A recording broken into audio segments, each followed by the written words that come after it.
সব জায়গাতে দুর্নীতি, দুর্নীতিতে আমাদের সমাজটা আচ্ছাদিত হয়েছে।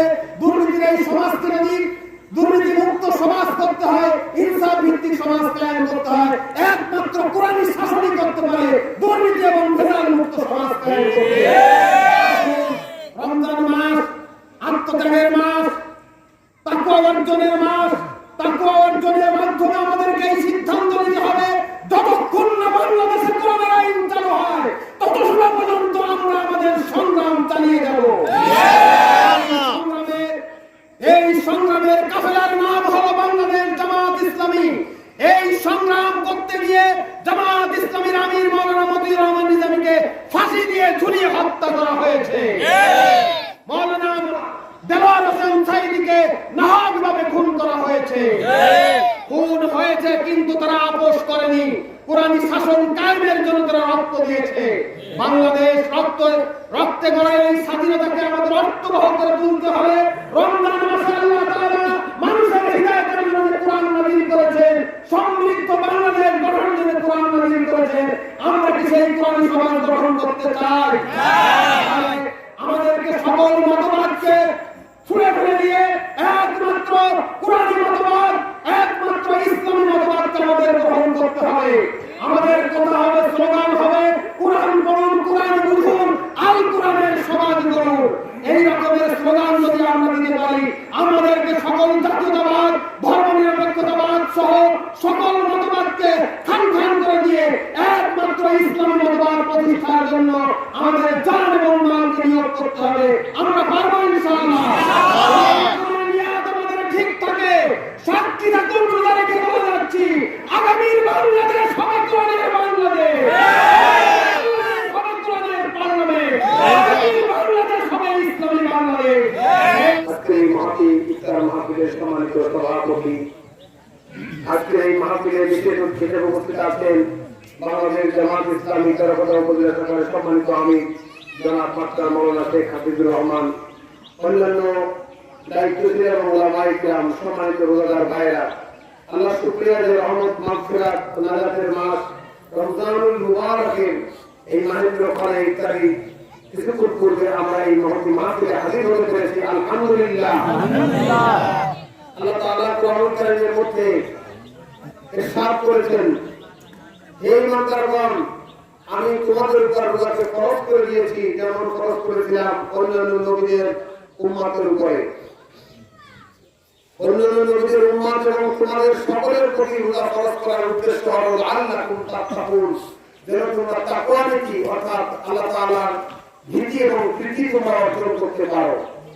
সম্মানিত ভাইরা, এই রমজান মাস রহমত, মাগফিরাত ও নাজাতের মাস আমরা সকলে জানি। আল্লাহ রাসূল হাদিসে বলেছেন, ইযা জাআ রমাদান ফুতিহাত আবওয়াবুল জান্নাহ আও কামা ক্বালা আলাইহিস সালাতু ওয়াস সালাম ওয়া ফি রিওয়ায়াতিন আখার আবওয়াবুর রাহমাহ।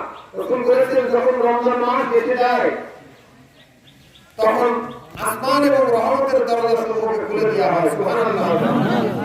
সেই মাস, সম্মানিত মাস আমাদের মাঝে এসেছে। অগল্লিকাত আবওয়াবু জাহান্নাম, জাহান্নামের দরজাসমূহকে বন্ধ করে দেওয়া হয়। অসুলসিলাতিশ শায়াতিন, শয়তানকে শৃঙ্খলায় আবদ্ধ করা হয়।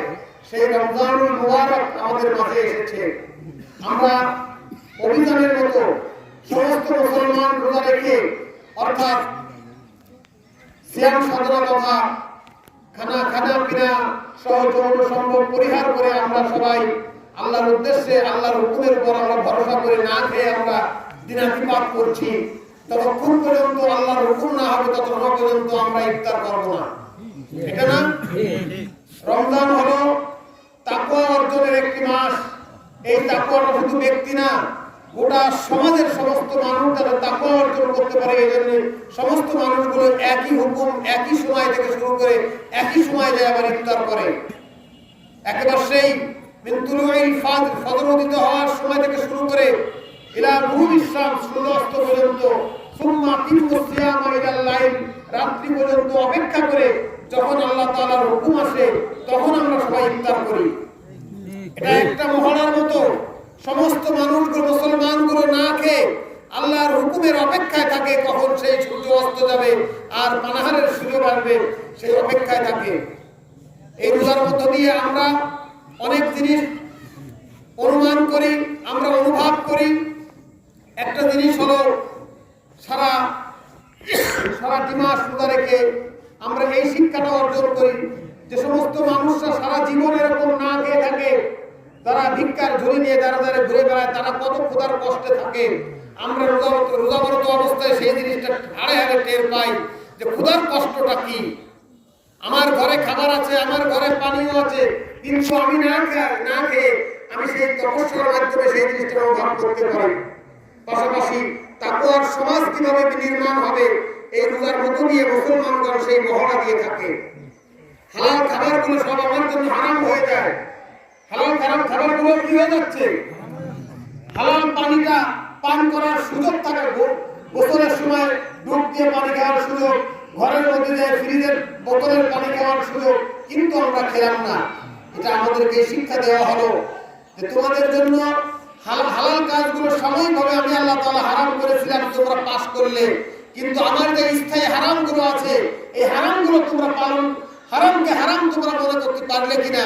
এই রোজার মধ্যে আমি হারামকে হারাম ঘোষণা করে আমি দেখতে চাই আমার স্থায়ী হারামগুলোকে তোমরা পরিহার করে চলতে পারো কিনা।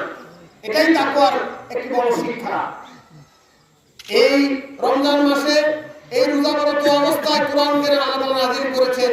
একদিকে যেমন না খেয়ে থাকতে হবে, আরেকদিকে কোরআনের শাসন আমরা প্রতিপালন করতে পারি কিনা। যে বছর রোজা ফরজ হয়েছিল দ্বিতীয় হিজরি শাবান মাসের শেষের দিকে এই রোজা ফরজ হলো। এই বছর যে বছর প্রথম রোজা ফরজ হলো, প্রথমে 16 রোজা রাখার পরে 17তম দিনে আল্লাহ রাসূল এরকম গ্লাসে পানি উঁচু করে বলে দিলেন, ফামান শাআ ফালিয়াসুম ওমান শাআ ফালিয়াফতির। যার ইচ্ছা রোজা রাখবে, যার ইচ্ছা রোজা ভেঙে দেবে। তার মানে হলো রোজা রাখা মানুষগুলো হবে ইমানের বলে বলিয়ান হয়ে এমন শক্তিমত্তা তারা অর্জন করবে যে শক্তির মাধ্যমে তারা কুফরিকে খান করে দেবে, কুফরিকে পদদলিত করে দেবে। একদিকে সমাজে কুফরি থাকবে, একদিকে বাতিল থাকবে, আর হক থাকবে, আর একদিকে এটা হতে পারে না। সমাজে হয় কুফরি থাকবে, না হয় বাতিল থাকবে। এই রোজার মাধ্যমে তাই হক এবং বাতিলের মাধ্যমে পার্থক্য সূচনা করার জন্য ইয়াউমুল ফুরকান অর্থাৎ পার্থক্যকারী হক এবং বাতিলের মধ্যে পার্থক্যকারী একটি দিবস ছিল। কোরআনে বলা হয়েছে ইয়াউমুল ফুরকান, কোরআন দিবস বলা হয়েছে। বদর দিবসকে কি বলা হয়েছে? কোরআন দিবস বলা হয়েছে। ইয়াউমুল ফুরকান বলা হয়েছে সূরা আল ইমরানের মধ্যে। সম্মানিত ভাইরা, এই রমজান মাস আমাদের মাঝ দিয়ে অতিক্রম করছে, অথচ কোরআন আছে, কোরআনের পাঠক আছে, কিন্তু কোরআনের শাসন নাই। কোরআনের শাসন নাই। কোরআনী শাসন যদি আজকে সমাজে থাকতো তাহলে দরিদ্র মানুষগুলো আজকে এত দরিদ্র থাকার কথা ছিল না। আল্লাহ তাআলা কোরআনে বলছেন, আল্লাযীনা ইমাক্কানাহুম ফিল আরদি আকামুস সালাহ ওয়া আতাউজ যাকাত। যাকাত ভিত্তিক সমাজ কায়েম হতো এখানে। ক্ষুধার কষ্ট অনুভব করছে, কিন্তু যাকাত ভিত্তিক সমাজ কায়েমের জন্য মানুষ কিন্তু উদ্বুদ্ধ হচ্ছে না। ধনী ব্যক্তিরা যাকাত দিচ্ছে না, যাকাত লামসাম একটু হালকা ভাবে একটু যা তুই খাগে এরকম ঠেলে ফেলে দিচ্ছে। কিন্তু যাকাতের ব্যাপারে কোরআনের বক্তব্যটা কি? অফি আমওয়ালিহিম হাক্কুল লিসাইলি ওয়াল মাহরুম। ধনীর সম্পদে যাকাত, গরিবের অধিকার রয়েছে। যাকাত কোনো করুণা না, যাকাত কোনো দান নয়, যাকাত হচ্ছে গরিবের কি অধিকার, হক। অফি আমওয়ালিহিম হাক্কুল লিসাইলি ওয়াল মাহরুম। ধনীর সম্পদে গরিবের অধিকার রয়েছে। এই অধিকার নিয়ে সে ঘুরে বেড়ায়, আর সে তুচ্ছ তাচ্ছিল্যের সাথে নিজেকে বড় মনে করে আরেকজনকে দান করছে, এটা কোনো যাকাত আদায় হবে না। যাকাত ভিত্তিক সমাজ বিনির্মাণ অর্থাৎ যাকাত আদায়ের ব্যাপারে আল্লাহ তাআলা কোরআনে বলেছেন, ইন্নামাস সাদাকাতু লিল ফুকারাই ওয়াল মাসাকিন ওয়াল আমিলিনা আলাইহা। 8টি খাতের কথা বলা হয়েছে, তার মধ্যে একটি খাত হলো যাকাত আদায়ে কর্মচারীরাও যাকাত আদায়ের কারণে তারা বিনিময় পাবে এখান থেকে। অর্থাৎ রাষ্ট্রের সচিবালয় থেকে শুরু করে একেবারে অধস্থান পর্যন্ত সব জায়গায় যাকাত বিভাগের কর্মচারী নিয়োগ থাকবে। আমাদের দেশে কি তাই নিয়োগ আছে? বিদ্যুৎ বিল আদায় করার জন্য দেখেন বাড়ি পর্যন্ত, সেই মন্ত্রণালয় থেকে বাড়ি পর্যন্ত বাড়ি এসে কাগজে লিখে দিয়ে যায় কত মিটার হলো, সেই মিটারের টাকা কত টাকা দিতে হবে, 550 টাকা। এটা আপনি অনলাইন অথবা ব্যাংকিং সিস্টেমে আপনি জমা দিচ্ছেন, জমা দিয়ে আসতেছেন। আপনার ট্যাক্স কয় টাকা হলো তহসিলদারের কাছে আপনি জমা দিয়ে আসতেছেন। আপনার খাজনা কত টাকা হলো আপনি জমা দিয়ে আসতেছেন। জমিতে আপনার কয় টাকা খাজনা আদায় হয় আপনি অফিসে জমা দিয়ে আসতেছেন। কিন্তু যাকাতের টাকা কয় টাকা হলো এর কোনো হিসাব কিতাব কি আছে? আপনার মনে যা চাই তাই আপনি জাকাত আদায় করলেন, আপনার মনে যেখানে চাই সেখানে আপনি জাকাত দিলেন। অথচ জাকাত ব্যবস্থাপনা কায়েম থাকলে মনে করেন 13 খোদায় যদি 10 কোটি টাকা জাকাত বরাদ্দ থাকতো, কত কোটি টাকা? 10 কোটি টাকা। রাষ্ট্রীয়ভাবে যদি 10 কোটি টাকা জাকাত বরাদ্দ থাকতো, সঙ্গতভাবে প্রায় দেড় কোটি টাকা আপনার বরাদ্দ হতো কোন ইউনিয়নে? সাগরদা ইউনিয়নে। সাগরদা ইউনিয়নের ইউনিয়ন ওয়ার্ড সংখ্যা হচ্ছে 9। যদি 1,50,00,000 বা 60 লাখ টাকা, এখানে 1,60,00,000 টাকা বরাদ্দ আসতো, এই 9টা ওয়ার্ডের মধ্যে সমানভাবে ভাগ করে দেওয়া যেত। আর এই ভাগটা একেবারে এরকমের হতো না 10 টাকা 10 টাকা, এরকম না। জাকাতের অর্থ দেবেন তো এই মানুষটা আর গরিব থাকবে না, আত্মকর্মসংস্থান সৃষ্টি হবে। আজকে আমাদের সমাজে যারা জাকাত দেয়, একখানা কাপড় দেয়, 3 মাস পরতে পরতে কাপড়টা ছিঁড়ে যায়, অথবা কাপড়ের প্রথম ধোয়াতে কাপড়ের রংটা চলে যায়। এই রকমের কাপড় দিয়ে, এই রকমের 2-4 টাকা দিয়ে, এরকমের 5 কেজি চাল দিয়ে বা ডাল দিয়ে জাকাতের হক আদায় হতে পারে না। জাকাত রাষ্ট্রের পক্ষ থেকে আদায় করা হবে। বিদ্যুৎ বিল যেমন রাষ্ট্রের পক্ষ থেকে আদায় করা হয়, জাকাতের টাকা ওরকম আদায় করা হবে। এই সাগরদা ইউনিয়নে যদি 1,60,00,000 টাকা বরাদ্দ হতো, মনে করেন এখানে অনেক দরিদ্র মানুষ থাকতে পারে, সবচেয়ে নিজের দিক থেকে যদি আমরা হিসাব করতাম, আমরা 160 জন লোককে যদি বাছাই করতাম 9টা ইউনিয়ন থেকে, 9টা ওয়ার্ড থেকে, কয়জনকে? 160 জন। প্রত্যেককে কত করে দেওয়া হবে? 1 লাখ করে টাকা দেওয়া হবে। 1 লাখ করে টাকা দিলে এরকম যদি প্রথম বছরে 160 জন, দ্বিতীয় বছরে 160 জন, তৃতীয় বছরে 160 জন, এরকম যদি 5 বছর টাকা দেওয়া হয়, তাহলে অতি দরিদ্র মানুষ আর থাকতো না। দরিদ্র মানুষ আর থাকতো না। রাষ্ট্রের দায়িত্ব, আল্লাহ তাআলা বলেছে, আমি যদি কাউকে রাষ্ট্র ক্ষমতা দান করি, তার প্রধান কাজ হলো নামাজ কায়েম এবং জাকাত আদায় করা। যারা রাষ্ট্রের কর্ণধার বা রাষ্ট্রে যারা ক্ষমতায় থাকে, তারা কি কখনো জাকাত ভিত্তিক অর্থ ব্যবস্থা কায়েম করেছে? না। আমার দরিদ্র মানুষগুলো, বিধবা মানুষগুলো, এক বিধবা মহিলা মা একটি মেয়ে সন্তান নিয়ে ঘুরে বেড়ায়, তার মেয়েকে কিভাবে বিবাহ দেবে? দাঁড়ে দাঁড়ে বলে, আমাকে 200 টাকা দাও, 50 টাকা দাও, মেয়ের বিবাহের জন্য লোক আসবে। অথচ রাষ্ট্রের দায়িত্ব ছিল এই বিধবা মহিলার মেয়েকে বিবাহ দেওয়ার দায়িত্ব ছিল। বিধবা মহিলা 2-3টে সন্তান নিয়ে কিভাবে বসবাস করবে, তার দায়িত্ব ছিল রাষ্ট্রের। এই বিধবা মহিলা তার সন্তানদেরকে কিভাবে শিক্ষা দান করবে, তার দায়িত্ব ছিল রাষ্ট্রের। কোরআন সেই কথা বলছে। আজকে কোরআনের শিক্ষাগুলো নাই, কোরআন শাসনগুলো সমাজ এবং রাষ্ট্রের কোনো জায়গায় চালু নাই। সম্মানিত তাওহীদি জনতা, তাওহীদি চেতনায় উজ্জীবিত হয়ে কোরআনী শাসন কায়েমের জন্য আমাদেরকে তৎপর হতে হবে। জান এবং মাল কুরবান করে আমাদেরকে কোরআনী শাসন কায়েম করতে হবে, গরিবের অধিকার প্রতিষ্ঠা করতে হবে। আজকে যদি ইসলামী শাসন কায়েম না হয়, গরিবের অধিকার প্রতিষ্ঠা না হয়, কিয়ামতের দিনে গরিব লোকগুলো বলবে, যদি ইসলামী সরকার থাকতো তাহলে আজকে আমাদের এই দুর্দশা থাকতো না। আমরা যারা সচেতন আছি, আমরা যারা বুঝতে পেরেছি, তাহলে গরিব মানুষের অধিকার প্রতিষ্ঠার জন্য, আমার পরিবারের সন্তানদের নামাজের ব্যবস্থা কায়েমের জন্য, জাকাত ভিত্তিক এবং নামাজ ভিত্তিক সমাজ কায়েমের জন্য ইসলামী গভর্নমেন্টের প্রয়োজন রয়েছে। আজকে আমার ছেলে মোবাইল নিয়ে ঘুরে বেড়াচ্ছে, আমার কথা শুনছে না। আমি নামাজের দিকে যাচ্ছি, আমার কথা শুনছে না।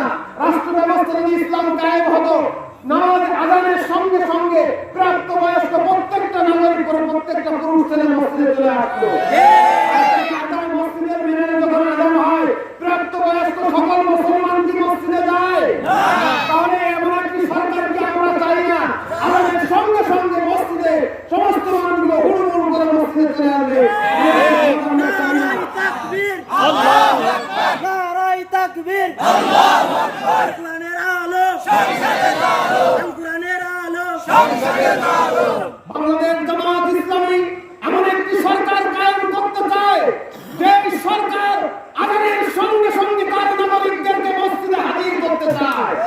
এমন একটি গভর্নমেন্ট কায়েম করতে চায়, ক্ষুধা দারিদ্র বেকারত্ব থাকবে না, বেকারদেরকে কর্মসংস্থান রাষ্ট্রের পক্ষ থেকে জাকাত এবং অন্যান্য টাকা থেকে তাদের কর্মসংস্থানের ব্যবস্থা করতে হবে। ভাতা দিয়ে শেষ করলে হবে না, আত্মকর্মসংস্থান করতে হবে, মানুষের হাতে কাজ দিতে হবে।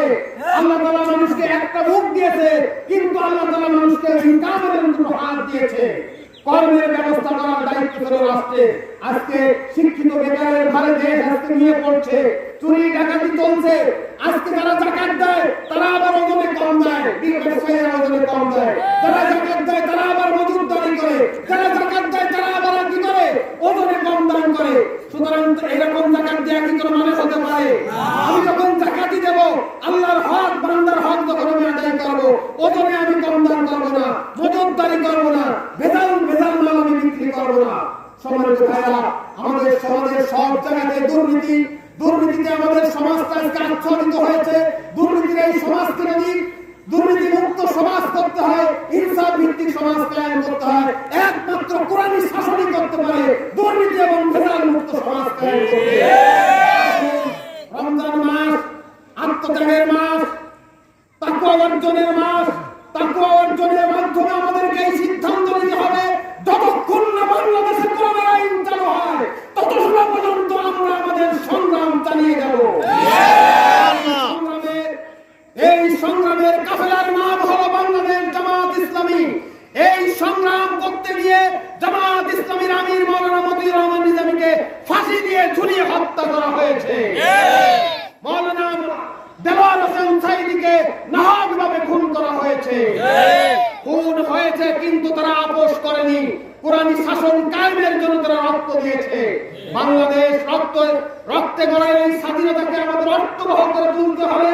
রমজান মাসে আল্লাহ তাআলা মানুষের হিদায়াতের জন্য কোরআন নাযিল করেছেন, সমৃদ্ধ বাংলাদেশ গঠনের জন্য কোরআন নাযিল করেছেন। আমরা কি সেই কোরআনী সমাজ গঠন করতে চাই? আমাদেরকে সকল মতবাদকে ছুঁড়ে ফেলে দিয়ে একমাত্র কোরআনী মতবাদ, একমাত্র ইসলামী মতবাদকে আমাদের গ্রহণ করতে হবে। আমাদের কথা হবে, স্লোগান হবে, কোরআন পড়ুন, কোরআন বুঝুন, আল কোরআনের সমাজ গড়ুন। এই রকমের স্লোগান যদি আমরা দিতে পারি, আমাদেরকে সকল জাতীয়তাবাদ, ধর্মনিরপেক্ষতাবাদ সহ সকল মতবাদকে খান করে দিয়ে একমাত্র ইসলামী মতবাদ প্রতিষ্ঠার জন্য আমাদের জান এবং মালকে নিয়োগ করতে হবে। আমরা পারবো ইনশাআল্লাহ। আমাদের ঠিক থাকে, সাক্ষী থাকুন, রোজা রেখে বলে যাচ্ছি, আগামীর বাংলাদেশ হবে